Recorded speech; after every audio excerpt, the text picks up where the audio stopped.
Welcome back to Jenny stories. நம்ம இந்த வீடியோல என்ன பார்க்க போறோம் அப்படின்னு பாத்தீங்கன்னா ரொம்பவே பயங்கரமான ஒரு ஹாரர் ஸ்டோரி தான். ஜாப்பனீஸ்ல பழங்காலத்து கதைகள் நிறைய இருக்கு. அதுல ரொம்பவே பயங்கரமான ஹாரர் அண்ட் கிரீப்பி ஸ்டோரிஸும் எக்கச்சக்கமா இருக்கு. அதுல இன்னைக்கு வரைக்குமே ஜாப்பனீஸ் மக்கள் ரொம்பவே பயப்படுற ஒரு ஸ்டோரி என்ன அப்படின்னு பாத்தீங்கன்னா குச்சிசாக்கி ஓனா அவங்களோட ஸ்டோரி தான். அது என்னன்னு டீடைல்டா பார்க்கலாம். வாங்க வீடியோக்குள்ள போவோம். 2007ல பாத்தீங்கன்னா ஒரு கரோனன், அதாவது மர்மமான முறையில இறந்தவங்களை பத்தி இன்வெஸ்டிகேட் பண்றவரு. அவரு 1970sல நடந்த ஒரு ரெக்கார்ட் எடுத்து படிக்கிறாரு.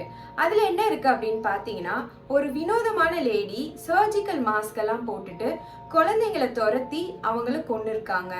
இந்த கேஸ் அந்த காலத்துல அந்த போலீஸ்லாம் இன்வெஸ்டிகேட்டும் பண்ணிட்டு இருந்திருக்காங்க. இந்த இன்சிடென்ட்ஸ் எல்லாத்தையும் மீகோவும் அவங்க ஃப்ரெண்ட்ஸும் அவங்க ஸ்கூல்ல டிஸ்கஸ் பண்ணிட்டு இருக்காங்க. அப்படி டிஸ்கஸ் பண்ணிட்டு இருக்கும்போது அந்த குரூப்ல ஒரு பொண்ணு சொல்றா, இதெல்லாம் பண்ணது எனக்கு யாருன்னு தெரியும், அவங்க தான் குச்சிசாக்கி ஓனா அப்படின்னு சொல்றா. இந்த குச்சிசாக்கி ஓனா யார் அப்படின்னு பாத்தீங்கன்னா, இவங்க ஹெயின் பீரியட் அப்படின்ற ஒரு 1200ல இருந்து 800 இயர்ஸ்க்கு முன்னாடி வாழ்ந்த ஒரு அழகான பெண்மணி. அதாவது அவங்க ரொம்பவே அழகா இருப்பாங்க. அந்த டைம்ல எல்லாம் பாத்தீங்கன்னா அழகா இருக்காங்க அப்படின்னாலே அவங்க ரொம்ப வீரமான ஒரு ஆண்மகன், அதாவது நல்ல மார்ஷியல் ஆர்ட்ஸ் இல்லைன்னா ஒரு நல்ல சோல்ஜர், நல்ல போர்ல நல்ல ரெப்யூட்டேஷன் இருக்கிறவங்க, அந்த மாதிரி பர்சன்ஸ் தான் கல்யாணம் பண்ணிப்பாங்க. அதே மாதிரிதான் இந்த குச்சிசாக்கி ஓனாவும் ஒரு சாமுராய கல்யாணம் பண்ணிக்கிறாங்க. அவங்க லைஃப் ரொம்பவே ஹாப்பியா தான் போய்கிட்டு இருக்கு. அப்போ அவங்க ஹஸ்பண்ட் கிட்ட இந்த குச்சிசாக்கி ஓனா டெய்லி ஒரு கொஸ்டின் கேட்பாங்க. அது என்ன அப்படின்னு பாத்தீங்கன்னா, நான் அழகா இருக்கேனா அப்படின்னு சொல்லிட்டு. அதுக்கு அந்த சாமுராயும் என்ன சொல்வாருன்னா, நீ ரொம்பவே அழகா இருக்க அப்படின்ற மாதிரி காம்ப்ளிமெண்ட்ஸ் எப்பவும் கொடுத்துட்டே இருப்பாரு. இப்படி இருக்கும்போது ஜப்பான்ல இருக்க போர் வீரர்கள் எல்லாருமே ஒரு போருக்கு போக வேண்டியதா இருந்தது. இதனால அந்த சாமுராயும் குச்சிசாக்கி ஓனாவை விட்டு அந்த போருக்கும் போறாரு. அடுத்து கொஞ்ச நாள் பாத்தீங்கன்னா குச்சிசாக்கி ஓனாவும் அந்த சாமுராயும் லெட்டர்ஸ் மூலியமா பேசிக்கிறாங்க. கொஞ்ச நாள் கழிச்சு பாத்தீங்கன்னா சாமுராய்க்கு குச்சிசாக்கி ஓனா வேற ஒருத்தவங்க கூட அஃபேர் இருக்கிறது தெரிய வருது. இதனால அந்த சாமுராய் ரொம்பவே கோவப்பட்டு குச்சிசாக்கி ஓனாவை பக்கத்துல இருக்க சிசரை எடுத்து வாயை வெட்டிடுறாங்க. வெட்டிட்டு இனிமே உன்னை யாரு அழகா இருக்கன்னு சொல்றான்னு பாக்கலாம் அப்படின்னு சொல்றாரு. இதனால அந்த குச்சிசாக்கி ஓனாக்கு ரொம்பவே பிளட் லாஸ் ஆகி அங்கேயே இறந்துடுறாங்க. இதுக்கப்புறம் தான் பாத்தீங்கன்னா அங்க ரொம்ப அமானுஷ்யமான விஷயங்கள் எல்லாமே நடக்க ஆரம்பிக்குது. குச்சிசாக்கி ஓனா இறந்த கொஞ்ச நாள்லயே பாத்தீங்கன்னா அவங்க சாமுராய் ஹஸ்பண்டும் அதே மாதிரி மர்மமான முறையில இறந்துடுறாரு. இந்த ஸ்டோரி எப்ப ரொம்ப கிரீப்பி ஆகுது அப்படின்னு பாத்தீங்கன்னா, கொஞ்சம் காலகட்டத்துக்கு அப்புறம் ஒரு இன்சிடென்ட் ரொம்பவே பரவலா ஸ்ப்ரெட் ஆகுது. என்ன அப்படின்னு பாத்தீங்கன்னா, நைட் டைம்ல நடந்து போயிட்டு இருக்கவங்கள வழி மறைச்சு ஒரு அழகான பொண்ணு மாஸ்க் போட்டுட்டு ஒரு கொஸ்டின் கேக்குறா. என்ன அப்படின்னு பாத்தீங்கன்னா, வதாஷிகரா அப்படின்னா என்னன்னா, நான் அழகா இருக்கேனா அப்படின்னு சொல்லிட்டு. அதுக்கு நீங்க அழகா இல்ல அப்படின்னு சொல்லிட்டா அவங்கள அங்கேயே போட்டு தள்ளிடுறா. அப்படி போட்டு தள்ளாம விட்டா கூட அவங்க வாயை அவங்க வாய் மாதிரியே கிழிச்சு விட்டுடுறாங்க. சரி, ஓகே, அழகா இல்லைன்னு சொன்னாதானே இந்த பிரச்சனை நடக்கும், நீங்க ரொம்ப அழகா இருக்கீங்கன்னு சொல்லிட்டா ஓகே அப்படின்னு சொல்லிட்டு, ஆமா நீங்க அழகா இருக்கீங்கன்னு சொல்றாங்க. அப்படி சொல்றவங்கள ஃபர்ஸ்ட் ஓகேன்னு சொல்லிட்டு அப்புறம் மாஸ்க கழட்டிட்டு, குறைதேமோ அப்படின்னா இப்ப எப்படி இருக்கேன் அப்படின்ற மாதிரி கேக்குறாங்க. அந்த கிழிஞ்ச வாயை பார்த்துட்டு இப்போ நீங்க அழகா இருக்கீங்க அப்படின்னு சொன்னா அவங்க அப்ப போக விட்டுட்டு வீடு வரைக்கும் போய் போட்டு தள்ளிடுறாங்க. ஒருவேளை அந்த மாஸ்க் கலட்டினதும் அந்த வாயை பார்த்துட்டு இல்ல நீங்க அழகா இல்ல அப்படின்னு சொன்னா அவங்களை அங்கேயே அப்பவே போட்டு தள்ளிடுறாங்க. ஆக மொத்தம் என்ன ஆன்சர் சொன்னாலும் கொண்டுடுறாங்க. சரி, இவங்க என்ன சொன்னாலும் கொன்னுடுவாங்க அப்படின்னு பாத்தீங்கன்னா அதுதான் கிடையாது. அவங்க கிட்ட இருந்து தப்பிக்க ஒரே ஒரு வழி இருக்கு.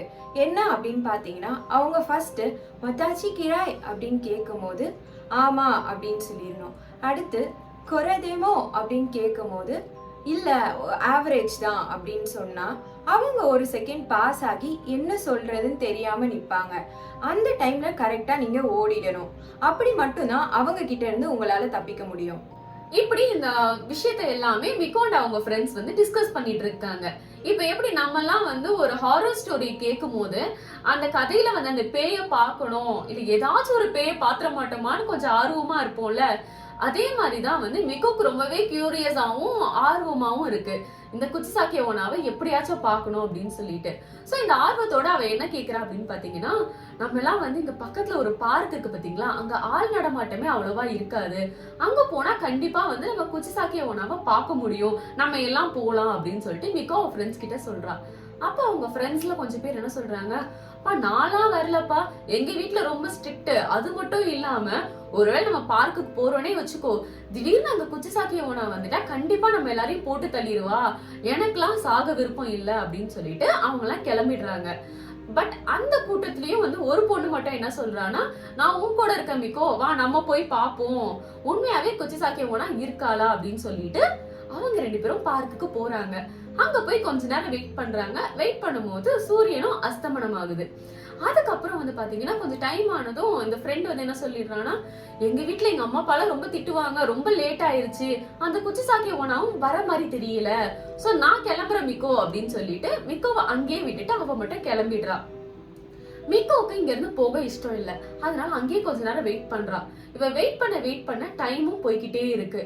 திடீர்னு பாத்தீங்கன்னா அந்த நைட் டைம்ல யாருமே இல்லாத இடத்துல ஒரு சத்தம் கேக்குது. அது என்னன்னா ஒரு ஹீல்ஸோட சவுண்ட். அந்த சவுண்ட கேட்டதும் அவ்வளவுதான், மிக்கோக்கு வந்து ஹார்ட் பீட்லாம் ரொம்ப ரைஸ் ஆயிருது. என்னவா இருக்கும்னு யோசிச்சுட்டு அப்படியே பயத்தோட அப்படியே பொறுமையா திரும்பி பாக்குறா. திரும்பி பார்த்தா பின்னாடி யாருமே கிடையாது. சரி அப்பாடா அப்படின்னு ஒரு பெரிய ரிலீஃபோட திருப்பி மிக்கோ திரும்புறா.